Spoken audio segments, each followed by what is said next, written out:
Bonjour, c'est Ursule. On est le 11 février 2026. Bienvenue à Vie et Miséricorde. Alors, je viens parler d'achever l'organisation de Dieu. Amen. Alors, notre texte se trouve dans Tite 1, le verset 5. Tite, c'est un fils à Timothée. Et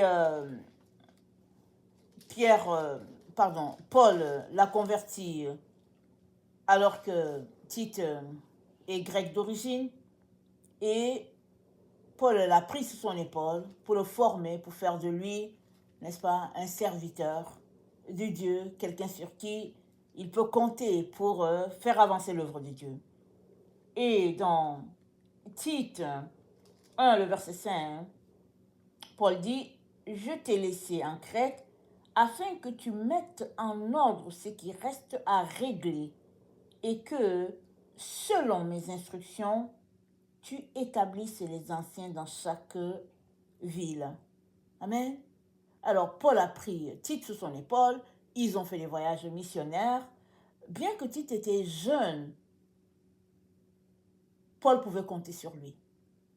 Parce que Tite était enseignable. Et il se passe que les gens de la zone où Tite a été pris, qui ont pour base le judaïsme et qui sont peut-être hébreux ou bien israélites, ils ont demandé que Paul puisse faire circoncire Tite. C'est que Paul a refusé.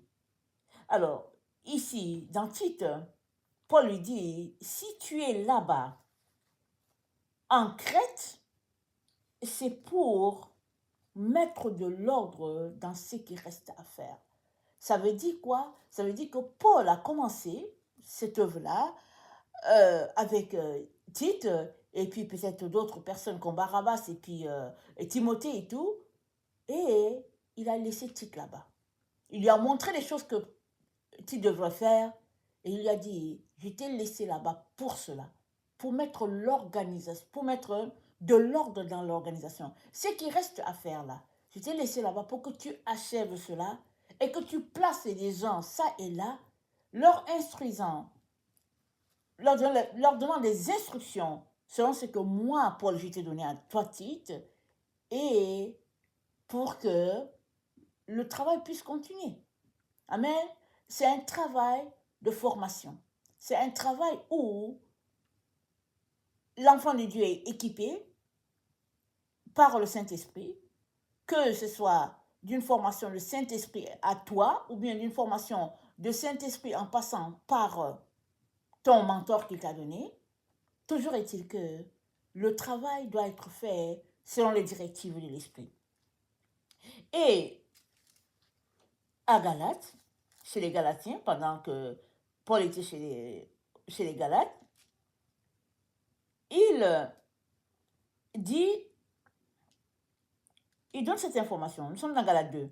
Il dit, 14 ans après, je montai de nouveau à Jérusalem avec Barnabas, ayant aussi pris Tite avec moi. Et ce fut d'après une révélation que j'y montai.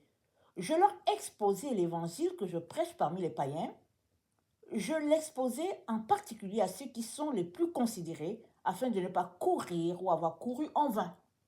Alors, Paul a été converti, après que Jésus-Christ soit retourné à Dieu, et avant qu'il ne soit converti, n'est-ce pas, il persécutait les chrétiens, et donc tout le monde entendait parler de lui, comme il y a une personne qui est là, qui persécutait les chrétiens, et finalement ils ont entendu que celui-là a été converti, mais les gens ne l'avaient jamais rencontré. Alors, Galates 2 nous parle de ce voyage-là en Jérusalem pour rencontrer les autres, c'est-à-dire ceux-là qui ont reçu la formation avec Jésus. Et Paul avait pris avec lui Tite et Barnabas. Amen. L'importance de ça, c'est juste pour montrer aux autres que voilà les compagnons avec qui je travaille. Alors, tout cela pour dire que l'organisation de Dieu a un même schéma. Que tu sois à Jérusalem, que tu sois à Québec, à Paris, que tu sois en Croatie, peu importe, ça a le même schéma. Ça ne peut pas être un schéma différent. Parce que le schéma de l'organisation de Dieu, c'est le Saint-Esprit qui le donne. Et c'est quoi cette organisation dont Paul parle? C'est l'Église. Amen. L'Église, c'est l'organisation dont il est question ici. Ça, c'est la partie qui était comme cachée au prophète. Il ne savait pas de quoi il était question, puisque en ce temps, il y avait la loi de Moïse, il y avait les sacrificateurs qui étaient établis ça et là, et il fallait marcher selon la loi. Et c'est tout. Mais Jésus-Christ est venu, il a accompli toute la loi et il a rompu, n'est-ce pas, les chaînes, les liens des uns et des autres. Il nous a libérés et il nous a apporté la grâce. Donc, la grâce de Dieu s'est manifestée et elle a révélé à toute l'humanité qu'il ne s'agit pas juste de sauver les Israélites, mais le salut est pour tout le monde et Jésus-Christ est venu pour réconcilier les païens et les Israélites à Dieu afin qu'il y ait un seul peuple et ça se fait à travers cette organisation-là appelée l'Église. Amen. Alors, Jésus-Christ a établi son Église et c'est pour son Église qu'il est mort afin que cette Église-là, qui est son corps, puisse refléter la tête qu'il est. Amen. Jésus-Christ, c'est la tête et l'Église, c'est le corps. Alors, Tite a reçu d'organiser l'Église, mais avant que Paul lui confie d'organiser l'Église en Crète, Paul a refusé que les leaders religieux de l'endroit soumettent Tite à la loi. Parce qu'il voulait que Tite se fasse circoncire. Puisqu'il est grec et qu'à l'origine, il n'est pas israélite, il voulait cela. Et puis Paul a dit non. Il dit, attends, comment il dit ça?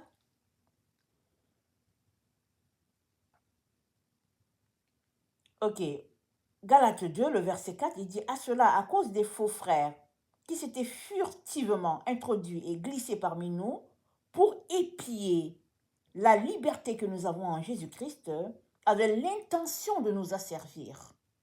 Nous ne leur cédons pas un instant et nous résistâmes à leur exigence, afin que la vérité de l'évangile fût maintenue parmi nous. Afin que la vérité de l'évangile soit maintenue parmi vous. Amen.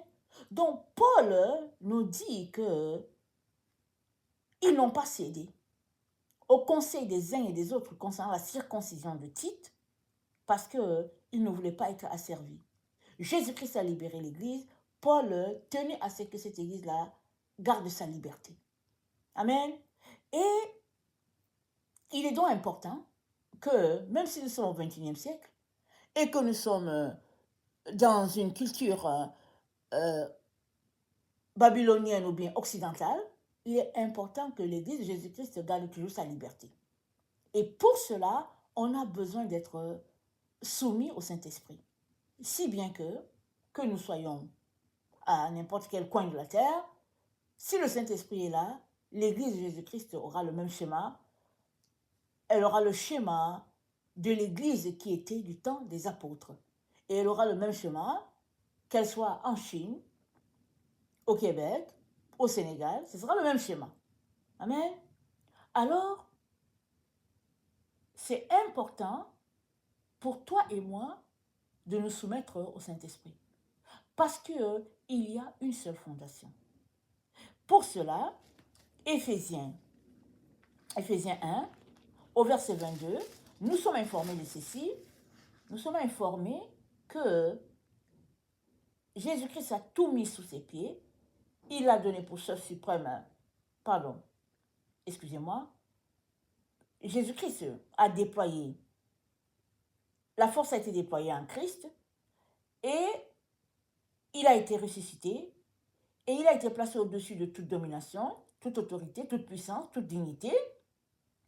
Et Dieu a tout mis sous le pied de Christ et il a donné Christ comme le chef de l'Église. Et nous sommes le corps. Ça, c'est dans Éphésiens 1. Vous pourrez lire du verset 21 au verset 23. Nous sommes le corps, Jésus-Christ est la tête. Alors, il suffit de regarder notre corps, le corps humain. Le corps va dans la direction de la tête. C'est que la tête communique, le corps va dans cette direction. S'il arrive que ce n'est pas ça, c'est qu'il y a des règlements. Et c'est que cette personne a besoin d'aide. Et nous ne pouvons pas faire les choses différemment. Ça commence par notre corps à nous, être soumis à la tête qui est Jésus. Ça commence là. C'est là que l'ordre commence.